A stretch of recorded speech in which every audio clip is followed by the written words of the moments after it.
Tēnā koutou, tēnā koutou, tēnā koutou katoa. Thank you and welcome today. My name's Wendy Hoskin. I'm General Manager of Development at Presbyterians Port Northern, and I'm here today to welcome and introduce to you Jenesa Jeram, who's going to speak to us today on how to measure child poverty and what the new Child Poverty Reduction Bill will achieve.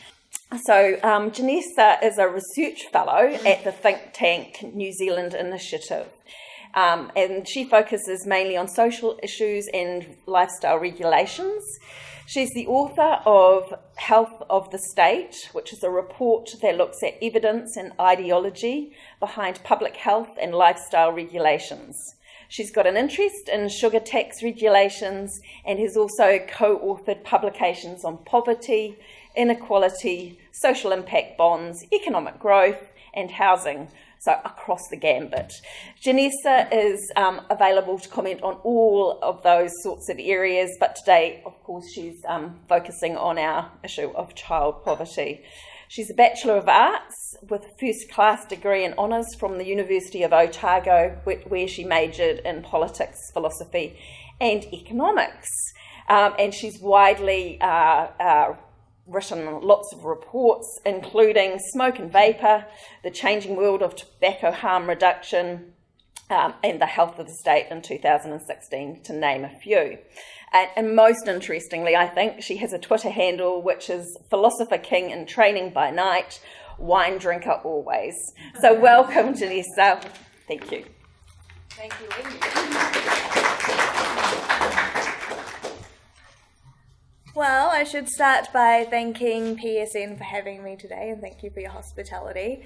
And thank you all for being here. I have to admit, I'm not a morning person, so I was a bit concerned that not a lot of people would be coming to these breakfast lectures. So I'd like to thank you all today for actually being here in the first place. I'm surprised that I'm here. So yes.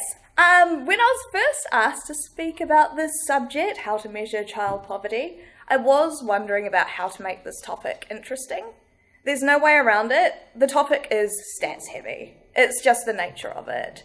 And it can also feel like a really abstract topic, especially because we're dealing with numbers a lot of the time that may or may not correspond with people's actual lives. But there is a reason why getting your head around all of these measures and all of these figures is important. And that's because the new government has committed to measuring poverty and setting targets for poverty reduction. The government's calling for cross-party buy-in on this, and the idea is to hold current and future governments accountable for the results they achieve. So whether you're interested in this topic or not, it's really important that the public do understand what's happening in this area, because the whole point of this is to hold governments publicly accountable. So just a little bit about my background. I'm a research fellow at the New Zealand Initiative. Now, can I get a show of hands of who's heard of the New Zealand Initiative? Wow, awesome. I never get this. And actually, while we're giving a show of hands, what's the makeup of this audience today? So could I get a show of hands of who's from the public sector? Okay. What about academia? No? Social services? Cool. Okay, that's really helpful. And have I missed anything? Business? Awesome. And anyone want to shout out anything else? Citizens, NGOs. Oh, citizens. Excellent. Yeah. Very good, NGOs. Cool. So the New Zealand... I don't really need to go into too much detail, but the New Zealand Initiative is a public policy think tank funded by businesses, and one of our most recent members is actually PSN. It's really awesome having you guys on board, and I think one of the great things about the overlap in our areas is that both of us want to provoke public debate. We want to contribute to public debate, and I think it's a really good partnership because we are coming from different perspectives. I'm coming from that kind of research perspective from Wellington, and it's really important for us to keep talking to people who are working on the ground. So I'd like to take this opportunity to thank PSN for your support, and I look forward to keep checking in with those people doing the hard work. So one of my areas of research is poverty and social welfare. I wouldn't call myself a poverty expert though, I don't know if these people exist. I'm an economist looking at how public policies could work in practice. So that's the perspective I'm going to be coming from today. And coming from that public policy perspective, I do have some concerns about how the Child Poverty Reduction Bill can lead to policies that don't actually improve long-term outcomes, and it could end up neglecting some of those who need the most help. So submissions on the Child Poverty Reduction Bill have now closed, but if there are people in the room who have made submissions or were intending on making submissions but never got round to it, I'd love to hear your perspectives at the end as well. So now on to the structure of this talk. So today I'm going to be first talking about the strengths and weaknesses of the poverty measures that Labour has chosen as part of their poverty reduction bill. I'll then be going through the National Party's better public service targets and how they can provide further insights against Labour's high-level measures. And then to tie everything together, I'll talk about what is still missing from the picture. So I am going to start this presentation with my conclusion, so if you're still waking up, you can tune out from here. This might be a statistics-heavy presentation, but when it comes down to it, reducing child poverty is about people. While it's great that Labour are prioritising child poverty, what's going to be really interesting and really important is how lives are improving. So I think some of the measures Labour has chosen are more useful than others, but a more substantive point is that their high-level targets will need to be complemented with more fine-tuned information and measurements. So now on to why the measure matters. So I should use this opportunity to acknowledge the source of the statistics I'm using today. Can I get a show of hands of who's heard of Brian Perry from MSD? Excellent. So Brian Perry is contracted by MSD to collate the most reliable and up-to-date statistics on incomes, inequality and hardship in New Zealand. He does this every year, and every year MSD releases a hefty report chock full of statistics and observations using a range of measures. And every year, these 400 pages get condensed into a newspaper headline at most about whether poverty is going up, down, or staying the same. It's understandable that newspapers want to simplify this very complex information, but that's no excuse for experts doing the same. When we have so much knowledge at our fingertips, when there's so much good work going into understanding people's lives, I think it's a risk for policymakers falling into the same trap of emphasising what sounds good rather than what works. So unfortunately, you can't just pick any measure. Different measures and targets can correspond to different groups. I'll be explaining this a bit more later, but an example is the lack of overlap between those suffering from income poverty and those suffering from material hardship. So the measure will indicate what groups policymakers are intending to help. And remember, there are opportunity costs involved with helping groups as well. Governments do have a finite amount of resources at the end of the day. While it would be nice to say we should just be helping everyone and have these kind of universal policies in place, we have to keep in mind that governments do have a finite amount of resources. So figuring out how best to use those resources is important. So public perceptions also matter, and it works in both directions here. If the chosen measure is wildly out of step with how the public would define or understand poverty, then the government can lose public support for their initiatives, and poorly chosen measures can be counterproductive. The public can get so worked up about denying that there's a poverty problem that they ignore the social issues and struggles that do exist. And I think we're seeing a bit of that at the moment with all of these headlines about poverty in New Zealand. And if you listen to Talkback Radio, you're getting a lot of people saying, no, we don't have poverty in New Zealand. It's not like third world countries, therefore New Zealand doesn't have any problems. And I think that is important to keep in mind. If we're using this language, we need to make sure that we're in step with what the public believe as well. So finally, I don't want to derail this talk completely by mentioning something so controversial at the start, but I need to say that even using the term child poverty is a political one. It elicits an emotional response. And that could be a good thing. I mean, we as society should be concerned if children are deprived of basic necessities, and children are indeed a vulnerable group. But the term child poverty could equally be family poverty. When we talk about child poverty, we're talking about households or families with children. This might sound like an obvious or trivial point, but it does matter because while these measures can get us closer, we still don't really know what's happening in these kids' lives. And I only mention this because a focus on children rather than families could also influence the kind of policy decisions where children are supported at the expense of empowering the parents as well to become independent.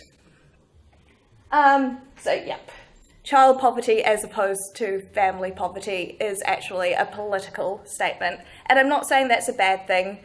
An emotional response is probably important in this area, but it could also point to different policy solutions. So on to the government's bill. So the government has announced 4 primary measures of poverty and 6 supplementary measures. I'll be explaining the difference between some of these measures at the moment and their relative strengths and weaknesses. The government will be using these measures to set up 3-year and 10-year targets. And on each budget day, the government will report on its progress towards achieving these targets, as well as reports on how the budget in general is going to reduce child poverty. So the National Party have responded by pointing out that the public sector already reports on all of these measures, which is exactly right. The difference is that this is a more formalised way of doing so. The difference is that it sets targets, and it really shows the government's intentions and commitment to child poverty in doing this. So all of these measures are already being done. It's just a more formal way of doing so. So National have also criticised Labor for throwing out their better public service targets at the same time. And I'll be explaining later how Labor's and National's measures can actually complement each other. It's not either or. You need these high-level measures that Labor are using, but I think National's better public service targets contribute something different to the picture as well. So, I'm now going to explain these measures. Not all of them, because as you can see, they're kind of a mouthful. So on to income measures. 2 of the 4 primary child poverty measures are relative income measures. If you think that these measures are a bit of a mouthful, that's because they are. There are essentially 3 different things you have to keep an eye on. So first, we're looking at whether the measure is before or after housing costs. That's the BHC or AHC in the measure. We also need to be looking at what percentage of the median income is deemed the poverty threshold. So that's the percentage over there, the 50%. And we're also looking at whether the threshold is fixed or moving. So that's why we've got the fixed line or moving line measure there. So there are obvious strengths and weaknesses of income measures in general. The first is that income is relatively easy to measure in the first place, and the data is regularly collected. So this matters because self-reported income can be verified against other sources, unlike other kinds of measurements like material hardship, where the government is really relying on the respondents' answers and it can't be verified against other sources. I think it's also fair to say that income matters for poverty. Incomes and income inequality might not tell us everything about what a person's going through in life, but I don't think anyone would say that money doesn't matter when it comes to poverty. The relationship between incomes, prices, and what we as society would consider an acceptable standard of living is complicated, but I don't think anyone would deny that it doesn't exist. So that's why income measures could be useful. The greatest criticism of using income measures is that they're really a measure of relative poverty rather than absolute poverty. Now, the same can be said for the material hardship measures I'll be going through too. When we're talking about I was going to say poverty in developed societies, but actually poverty in general, it is necessarily a subjective measure in the first place, so I don't think income measures in particular suffer this weakness above material hardship measures. All measures require a judgment call and assumptions to be made about what constitutes an acceptable standard of living in society. So for income measures, the judgment call needs to be made about what income is needed to afford that acceptable standard of living. The poverty line is then set as a percentage of the median income to represent that standard. So a related criticism is that income measures of relative poverty are difficult to distinguish from inequality measures. The measure can show increases in poverty, even if there are increases in income or improvements in household well-being in general.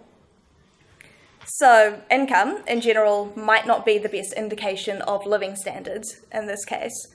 Different households face different cost pressures, and the level of household income doesn't necessarily correspond to how much people consume. So while the price of essentials can be affected by the incomes of the population, the relationship isn't that straightforward. The thing that really matters is how much people can afford, and particularly whether people can afford the necessities. Income levels don't account for the access people have to subsidised services and support. Access to resources and services is not just about how much people can afford in their own incomes, but also what services are available to them. Fortunately, there is a measure that tracks exactly that, and it's called the consumption or expenditure measure. And in fact, the expenditure measures are also a better measure of well-being in general. So looking at how much people spend rather than how much they earn can account for the fact that some people can draw on savings or family and community support. Consumption measures also help deal with the final weakness of income approaches, and that is that it's, from a statistical perspective, it's really hard to understand the incomes of the poorest decile. And this is something that economists and statisticians have been working on for a while. The incomes reported in the statistics are implausibly low, meaning that there's something strange going on there where the reported expenditure for the decile is higher than the reported incomes. And there are multiple reasons why this might happen. It could be due to intentional or unintentional reporting, as well as just down to different kinds of employment too. So the self-employed can report very low incomes but draw on savings and credit in the meantime. So looking at these expenditure or consumption measures can be more useful than looking at incomes at any point in time. So I'm now going to try and explain the moving and fixed line measures. This could get a little technical. So let's look at the poverty line. Relative income measures are set at a poverty threshold based on the median income of the population.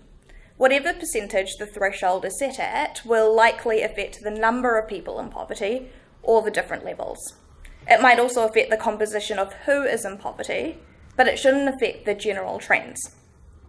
So whether the threshold, so the percentage number, so 60% of the median income or 50% or 40%, whether that threshold is, whatever percentage that threshold is set at, will be important for target setting, but less important for tracking trends over time. Of greater importance is whether that fixed line or moving line is used. So a fixed line measure gives a better indication of how household income changes over time, whereas a moving line shows how a household income compares to other households.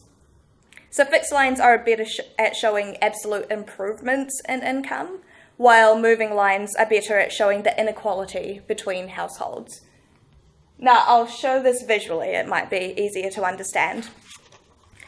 Now, as you can see, there is a lot going on in these graphs, but the different percentages will show different amounts of people in poverty, but it doesn't change the overall trends necessarily. What really matters is the moving line or fixed line, and again, the The moving line shows the inequality between households, whereas fixed line shows the absolute kind of income poverty. You'll see that generally whatever percentage is chosen will affect the level of people in poverty, with a higher percentage corresponding to a higher level, but it doesn't affect the general trend. The fixed line measure, which is better at displaying trends in absolute terms, shows much greater improvements over time as well than that moving line measure. So now on to housing costs. So these are the BHC or AHC measurements. So another aspect is that the government's measurements will highlight the effect of housing costs reflected before housing costs or after housing costs. The before housing costs are normally used as a starting point, and it's normally what we think about when we think of income poverty. So it's income a household receives after tax. The after housing costs is income after paying rent or mortgages. So the BHC measure is probably what most people think about. It's instinctive and it's simple. The BHC measure also saves us from having to make assumptions about people's living standards. So some people may have low housing costs as a proportion of their incomes because they have substandard accommodation, and during this housing crisis, this is plausible. Those in rural areas with low housing costs may actually be locked out of city centres where their employment prospects might be better as well. So before housing costs, don't make assumptions about why people are living where they are and why their housing costs may be high or low. That being said, the after housing cost measure is important to observe. It tells us the disposable incomes of households once they have paid their housing costs. Housing costs are a significant proportion of total spending for poorer households, and it reduces the disposable income that households can use for other necessities. Housing costs are also difficult to adjust in the short term when households do come upon hard times. So once committed to a residence, households can't really change their spending and have to then adjust to other areas. The after housing cost measure is also important because it adjusts for people on super, and I'll be pointing to a graph in a second, but it is really interesting how NZ Super affects income measures in general for poverty. So, as most people will probably know, NZ Super is tied as a percentage of the average wage, and as the income poverty line is sensitive to the reported incomes of those mainly relying on super, the after housing cost measures reflect the fact that many elderly have paid off their mortgages and therefore have very low housing costs. So the before housing cost measures show a lot of people on super in poverty. After housing costs, there are fewer because they don't have those high housing costs. So again, probably easy just to visualize it there. So the y-axis in these graphs shows the proportion of people in poverty, and the x-axis shows different median income thresholds. So take a look at the red line, that's the most important, which shows the movements of the 65 plus population compared to the other age groups. So in both the BHC and AHC graphs, you can see a pensioner spike. The pensioner spike is where it shows the proportion of people in poverty. So that's, on both graphs, you can see the point where super kicks in, but the upward spike is not nearly as sharp in the after housing costs graph. In the BHC graph, you can see a pretty clear spike in the red line for those below a certain threshold, and that's because there's a sudden rise in the reported poverty at around that 52% mark. It shows that, and it shows the importance of the percentage chosen. So if a 50% poverty threshold were to be used, the poverty rate would be almost zero for that elderly population.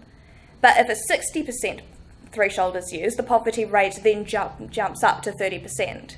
So it shows the importance of what percentage is chosen.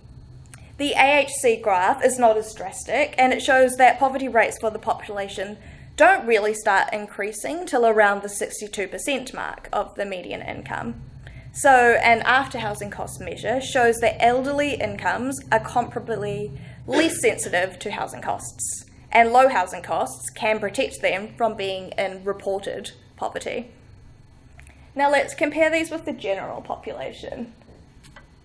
So looking at these measures side by side, where the BHC is the blue line and the orange line is the after housing costs measure,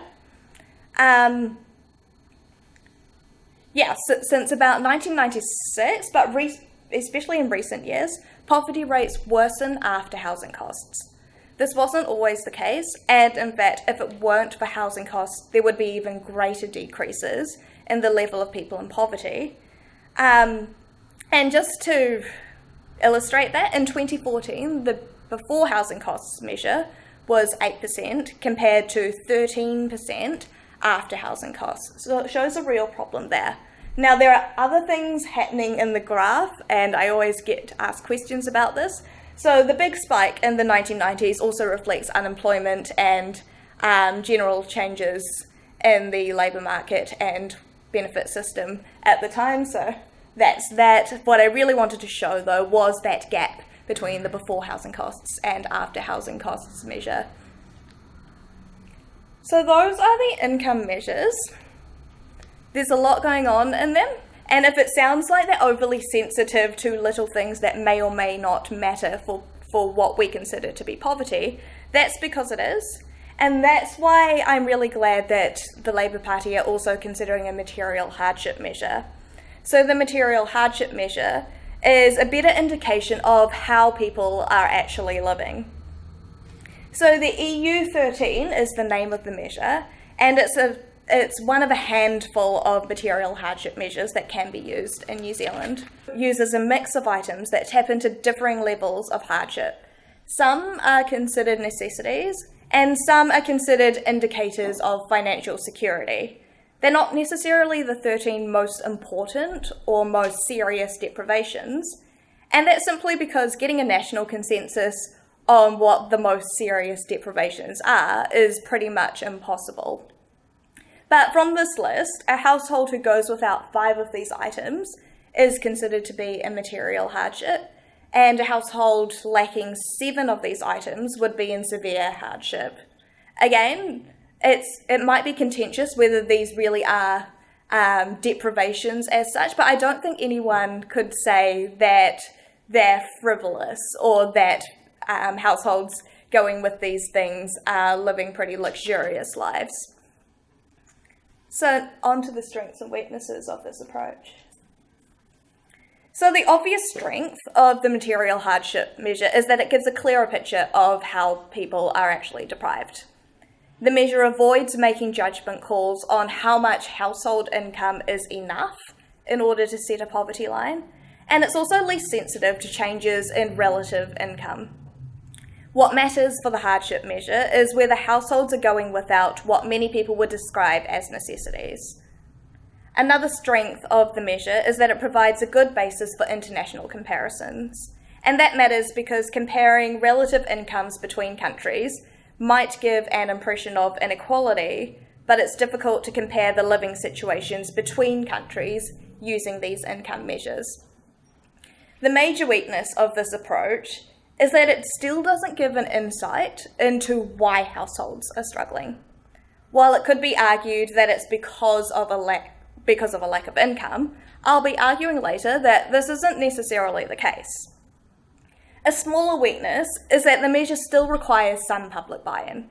So for the measure to show what it purports to show, which is material deprivation, it would be stronger if there is agreement that the indicators used in the list really resound with what society believes are important for counting as deprivation. Because the list is somewhat subjective, the items should preferably not be significantly different from the public's idea of material hardship. So now on to my favourite measure. So I've so far explained income measures and material hardship measures. Now I'm going to talk about a measure that shows the overlap between the two, known as the overlap measure. So I actually think this is the most interesting measure of the bunch, yet it isn't included in Labour's 4 primary measures. It's included in the 6 supplementary ones. Instinctively, one might assume that there is a decent overlap between income and material poverty, but the overlap between the income poor and materially deprived groups is typically only of the order of 40 to 50% for the population as a whole. So to put some numbers next to this, consider that 290,000 children have been counted as being in income poverty. There are then 135,000 children in material hardship, and the number of children in that overlap group is 80,000. So there are a lot of possible explanations for this lack of overlap, some of which I've listed on the slide there. But the important thing to note is that the people in these groups are likely to experience the greatest need and stress. So when we're talking about poverty, we're actually potentially talking about 6 different groups. So those are the income poor, the materially deprived, the income poor who are materially deprived, so both, the income poor who are not materially deprived, so poor only, the materially deprived who are not income poor, so deprived only, and those who are neither. So I think this measure really illustrates just how difficult and complex it is measuring poverty accurately.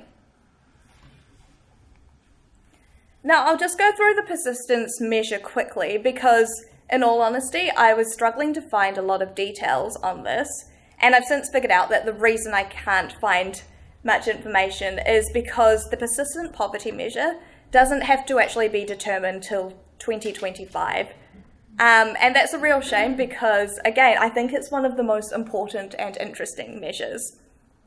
So I want to talk about the measure's potential, even if we can only speculate about what the government means about this measure at this particular point. So the persistence measure refers to the duration households remain consistently in poverty for a period of time. It's normally understood as part of income mobility measures, to put it another way. So tracking how an individual's or household's income improves over time and at different life stages as well. So income mobility or poverty persistence has a distinct advantage over the other measures. And that's because the current income measures follow the movements of deciles or income groups, but not the movements of individuals. The important thing to keep in mind is that the people in each decile for each survey year can and do change. When we say, for example, that poverty has remained stagnant, it doesn't mean the incomes of the same people have remained stagnant. So that's why tracking income mobility is so important. It tracks how the same people's income has changed over time and at their different life stages. Now, the reason why we don't talk a lot about income mobility in New Zealand or poverty persistence is because it requires the results of longitudinal studies that are not currently underway. So it's disappointing that the measure won't be decided until 2025, and then it's going to take a long time to gather that data as well. So the most recent data we have comes from the time period 2002 till 2008. And researchers are still referring to this period as talking about income mobility, even though a lot's changed, especially in our housing scene, that could affect those results. So much more needs to be done to understand how many children are in this group of persistent poverty and why. So now onto the politics. So the National Party have announced that they will support the Child Poverty Reduction Bill to its first reading, but it won't guarantee support beyond that stage. National have been pushing hard for Labour to keep their better public services targets that were a feature of National's overall social investment approach. The better public service targets were a way of measuring the way public services are affecting people's lives. They were ambitious, often long-term targets to achieve certain social outcomes. The key difference then between Labour's targets and National's is that Labour's measures give the big picture of what's happening in households, whereas National's were more fine-tuned. So this is an example of just some of the targets National were using. So frankly, I don't think the targets themselves are as important as the concept. You can read this list, maybe you agree that they're important to measure, maybe they don't. The point I want to make here is that it is important to be measuring what the public service is doing. So while it may be obvious for some targets than others, all of these are centred around alleviating complex social problems. So I'll use the 7th target as an example. This was introduced because of the housing crisis and the demand for social housing. The wait times for social housing were leading to adverse social and fiscal consequences, so measuring how long people are waiting has important implications both for individuals' lives as well as, and it's something that the government should be looking at too for its own performance. Meanwhile, the measuring educational achievement and helping people move off the benefit helps people into independence and can help reduce long-term and entrenched poverty. So measuring these things is important. Again, the pathways aren't straightforward. Just getting people off the benefit doesn't automatically mean that people are out of poverty. But measuring what the public service is doing is important. So the targets are narrow, and addressing the issue often entails a broader approach, especially in addressing the symptoms of poverty. The targets are important to reflect the goals and ambitions of government, though. And what I like about the Better Public Service targets is that they're clearly tied to the responsibilities of government and the public services. So the same can't necessarily be said for Labour's poverty targets, where it's the role of society as well as government when it comes to poverty, whereas these are clearly the role of government. So the government can raise incomes through benefit transfers and therefore raise people out of income poverty. But there are some complex social issues related to poverty that income alone won't solve. So again, I think this focuses the government's attention to the things that it can actually do and improve on. So likewise, while the material hardship measure is a useful measure, it's not clearly aligned with the roles and abilities of government. I mean, when we're talking about households who have children without shoes, I mean, it's not clear what the government should do about it. Especially, as I said before, that material hardship isn't necessarily due to lack of income alone. So the Better Public Service targets provide some guidance on how poverty and hardship might be alleviated. So now on to the weaknesses of these targets. The Better Public Service targets were very controversial at the time, and some of it had to do with the particular targets the government had chosen, especially around welfare benefits. I think that was probably the most controversial in getting people off the benefits without actually improving people's lives. But that being said, a lot of the criticisms of these BPS targets could also be applied to Labour's measures as well. So the major criticism of the BPS targets was that the government could change them at will to hide failure and could pick favourable targets to show that it's doing a good job, even if it's not. So while I think there's less risk that parties would tamper with the 10 chosen measures from the Child Poverty Reduction Bill, I think it would be easy for parties to hide behind the most favourable measures or obfuscate the significance of the different measures. And I'll be going into this a bit later. It's great that Labour have chosen a basket of measures. It's very easy when you've got a basket of measures to confuse the public with the ones that sound the best. Another weakness is that it's almost inevitable that governments could try and claim successes that were outside of their control, or claim that they're not responsible when things go wrong. But this is more a weakness of politics than a weakness of policy. We're going to have that as long as we have government. Another recognised weakness is that reporting on progress can be intentionally manipulated to reach the targets. So the pressure on public services to achieve certain goals might cause them to achieve the target by definition without actually improving people's lives. So an example would be a target of having students achieve NCEA level 2 might pressure schools to push students into push the low achieving or at-risk students into the easiest achievement standards so that they reach NCEA level 2 but don't receive the education that is most enriching. But this weakness is equally applicable to the child poverty targets, especially on the income measures. It's going to be very easy to reach the target without actually, again, improving people's lives. So while there are advantages in setting clear and narrow targets, one of the risks is that the achievement of those targets comes at the expense of related social issues. So from the list before, you see that the better public service targets are very, very narrow. That just because you're shortening the wait list to getting people into social housing doesn't mean that there are a bunch of other problems that you've also solved at the same time. So it's narrow.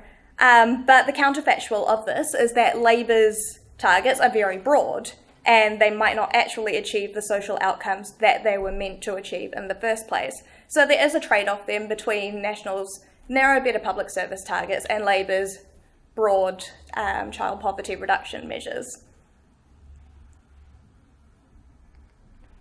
So slowly winding up here. As I mentioned at the start, every year the Ministry for Social Development produces a 400-page report on inequality and hardship measures. I've covered probably about 10 pages of that entire report. So not to bombard you even further, but to wrap up, I think there are even more measures that both National and Labour could be using.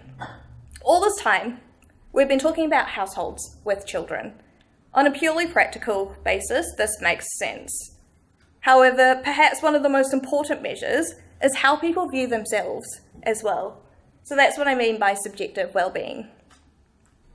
So receiving some kind of self-reported feedback on how households are doing and how households think they're going could give the other measures a lot more grounding as well. So we're actually getting feedback loops that the government's chosen measures actually resound with how people's lives are going. We've also got to keep in mind that most of these measures look at households with children rather than necessarily the lives of children themselves. This makes sense from a practical perspective, but I do think there's a lot more to learn. For example, even parents of very modest means can go to great lengths to protect their children from deprivation. People will often go without to ensure that their kids get fed or have the basics. So households may be in poverty, but a child's well-being can be enhanced by parents, wider families, and community groups.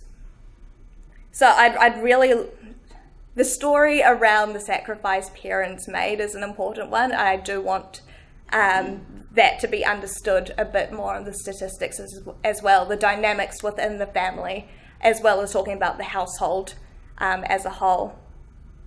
So as I'd mentioned, I believe the BPS targets are more convincing than the actual target. The idea of the BPS targets are more convincing than the actual targets chosen. I'm not saying either way whether the targets the National Party had chosen are the optimal ones. But the new government will have different policy priorities and will be focusing their resources on different areas. And I think it's important to measure their progress in that. And on that, I've listed just some of the areas where there could be improvements in the delivery of public services and regulations as well. So the measures I've listed also recognise that poverty is a multifaceted issue. It requires performance from a range of public services, and it also puts the onus on government to lift regulations. The regulations that are restricting housing supply, for example, are a good example of something that is having real consequences for poverty, and it's not something we really talk about even in the policy space. When we talk about what the government can do to alleviate poverty, we should equally talking about what the government should stop doing. And I think there are definitely things within the housing crisis that the government should stop doing. So keeping all this in mind, I suppose the only thing to talk about now is how this all fits into my impressions of the Child Poverty Reduction Bill. And I mean, hopefully there aren't any surprises here, but I don't really have a strong opinion on this. If anything, I find the Child Poverty Reduction Bill underwhelming. It hasn't provoked inspiration in me. I don't think it will do a lot of harm. I'm just not excited about it. But I'll start with the positives first. I'm hoping that the Child Poverty Reduction Bill gets people talking about child poverty, at least. I hope it starts a public conversation about what we mean by the term, and I think this is a great forum to start this off. And of course, there needs to be public buy-in for these measures, which means the public need to understand them, first of all. There are 10 measures, and all in all, the public need to agree that those 10 measures really do represent the things that society cares about. And, of course, what reflects an unacceptable standard of living. So I also think it's good that the government is using a range of measures.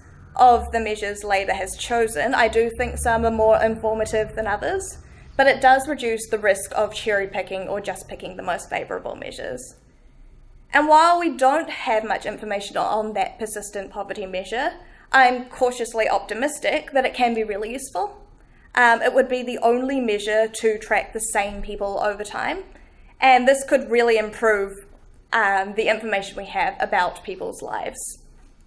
I'm also optimistic that overall that it can improve the scope and quality of the national surveys the government administers, which means we get better access to quality information overall. So now for the not so good. I do wish the overlap measure was given more prominence and was not just a supplementary measure, especially if those households are the ones who are likely to be facing the most vulnerability or stress over time. I've said it's good that Labour are using a basket of measures, but I also think it's easy for measures like this to be obscured, especially if people don't realise their significance. And let's face it, not everyone's going to take the time to learn the strengths and weaknesses of 10 different measures of poverty. I'm also wary that the strong focus on child poverty rather than family poverty might lead to policy solutions that neglect the needs of families as a unit. In most cases, you can help the child by empowering the parents as well. But my main criticism of the bill, again, is that it's underwhelming. These measures are already collected and widely published. There is at least a small flurry of newspaper pieces every year on these poverty measures. And as for the targets themselves, I don't think there's any harm in setting them, but I don't think there'll necessarily be any more of an incentive for government to act or to be more ambitious about reducing poverty. And that's because I don't think targets are more powerful than the democratic mechanisms that already exist. Voters will reward and punish governments based on the world they see around them. I don't see reporting on progress to achieve targets as being any more compelling for voters than just observing what's happening with our own backyards. And I think a really good example of that is the housing crisis, where for years the government denied there was a housing crisis, but when you know there are people living in cars, you're going to vote based on what's happening in your own backyard. So the way the targets and measures are set up, it doesn't really make the role of government clear either. And the measures show the outcome, but not the causes. So there's a risk that governments will focus on ambulance at the bottom of the cliff policies. There's also a risk that those who are most in need or face multiple complex problems won't get the attention that they deserve. So all in all, I think we're getting closer to understanding people's lives and addressing the causes of poverty, but we can get closer, and the closer we get, the better.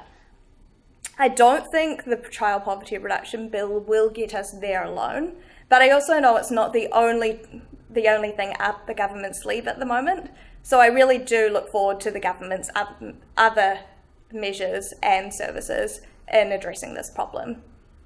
So, I have talked for long enough, and actually one of the reasons why I was excited to do this was to get the audience's views on things. So if we run out of questions for me, I've got some questions for you as well, and in fact I would love it to be that way. So yeah, questions, input. I know there are some presentations where questions disguised as statements aren't welcome. I welcome them personally. Statements are most welcome. Thank you. One of the factors that I didn't see mentioned in the EU measures of material hardship, which I think applies in some ways uniquely to New Zealand, is location and transport.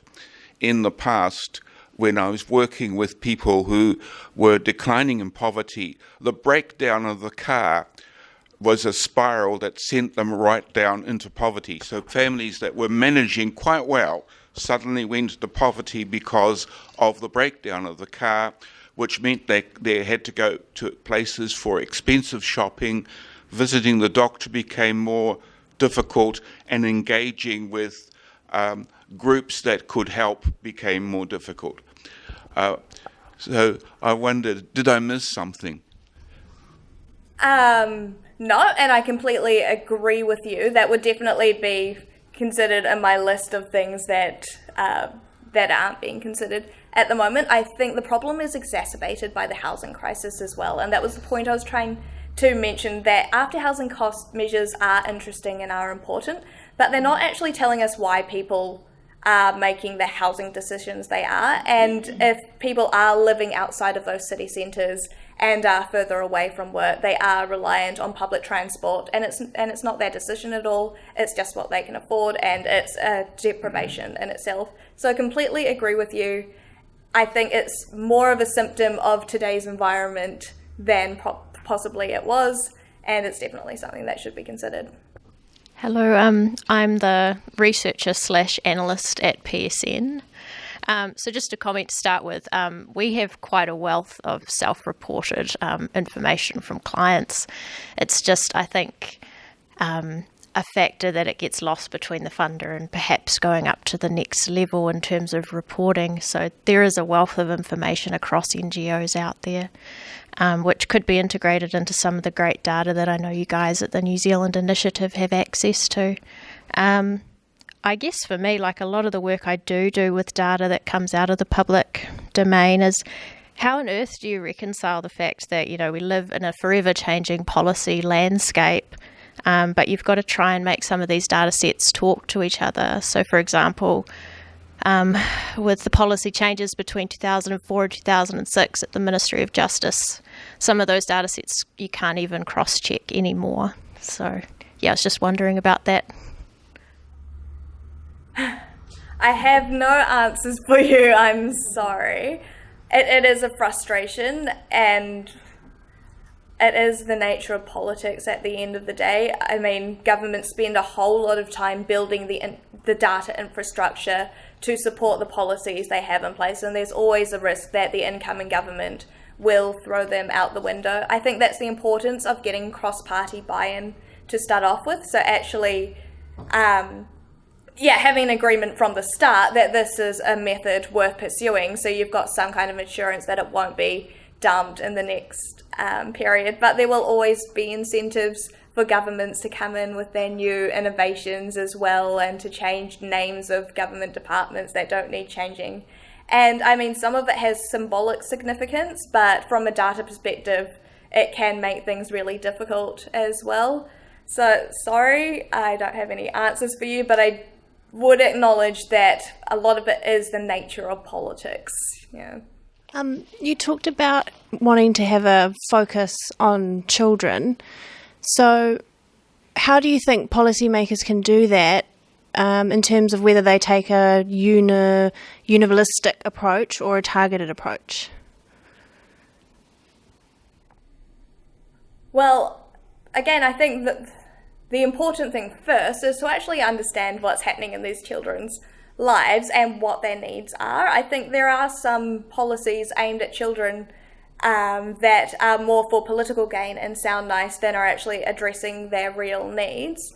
As for whether policies should be universal or targeted, I'm going to be neutral and say I don't have a view on this, but I think these outcomes should be measured. I think it should be clearer what the government wants to achieve in the first place, and then measure whether these policies are actually achieving that outcome. So, yeah, to start off with, I have no views on targeted versus universal, but I do think better measurements need to be in place to actually see whether the policies are achieving what they say they're going to achieve. If you mentioned if the focus was on family poverty as opposed to child poverty, would those measures of poverty change or need to change if you were looking at family? Oh, well, actually, most of the measures I've talked about look at households with children. So they're already talking about what we would call family poverty anyway. The use of child poverty as a term, again, is just a choice that governments make. So it's more a symbolic approach than a practical approach to these statistics. What I was concerned about is how these terms can then kind of drive the policy solutions that can come out of them. So a lot of the time, again, when we talk about child poverty, we think about helping the child as opposed to the family as a unit. Thank you for your talk, because I think one of the things that it's done, for me at any rate, is to possibly explain why David Clark, the health minister, has announced the abandonment of certain targets in the health sector, just in the last 24 or 48 hours, I understand. And I think from listening to you talk today that it's because the targets resemble the better public service targets that National promoted in other spheres. I'd like your reaction to that. And I'm wondering if one of the reasons why Labour and people more to the left generally are uncomfortable with those is because in a situation where the public services are being arguably underfunded and under stress, then they're kind of being set up to fail, or at least to not succeed, and thereby undermine the reputation of the public service. Sorry for the complicated question. Yeah. Well, first off, I would agree that one of the reasons why Labour are getting rid of a lot of these public service targets or health targets is the most recent example is because they're representative of National. I'm not going to judge them for that. It's politics at the end of the day. What I'm hoping is that Labour will then implement their own targets and will come up with their own priorities and ambitions and will state them publicly so we can hold the government accountable for those public services.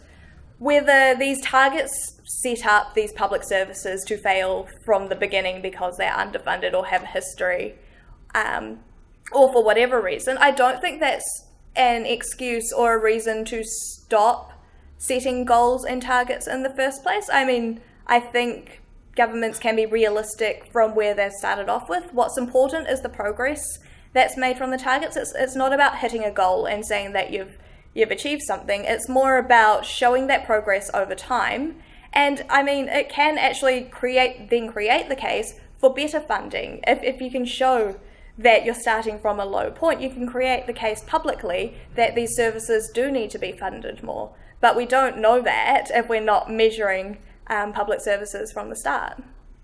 Good morning. Thank you, Jenesa, for your presentation.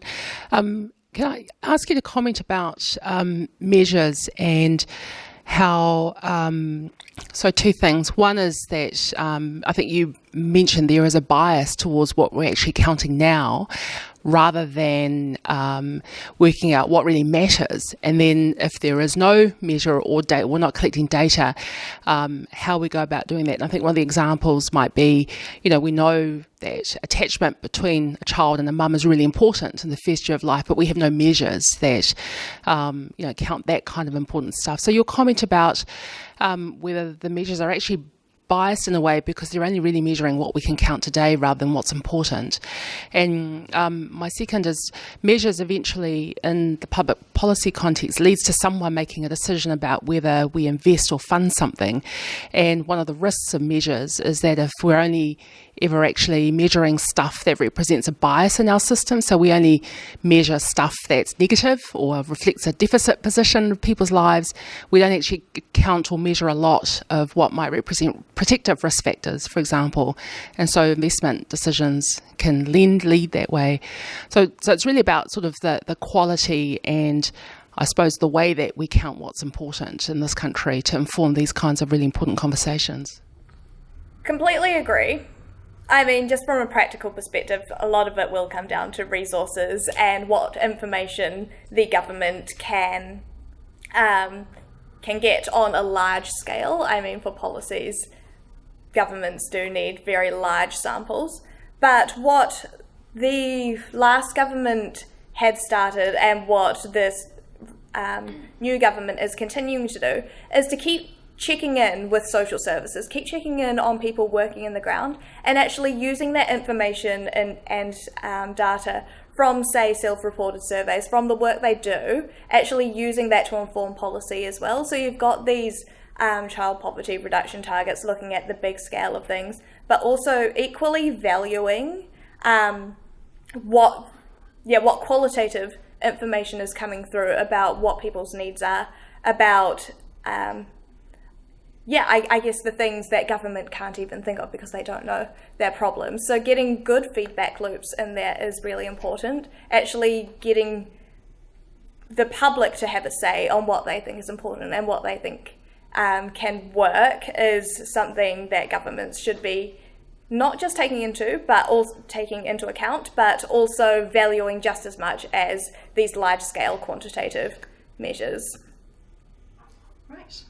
Thank you very much, Jenesa. On behalf of the Presbyterian Support Northern's board and team, I'd really like to thank you for a really thought-provoking presentation and conversation today. I think that you said at the start that the topic had the potential to be stats heavy, but you've been able to unpick it and untangle it for us and to point out the importance of measurement and the difficulty of having such measures and targets in place has been a really interesting and fruitful conversation for us all. So thank you very much and wish everyone that came today all the best for today and thank you for coming. Thank you.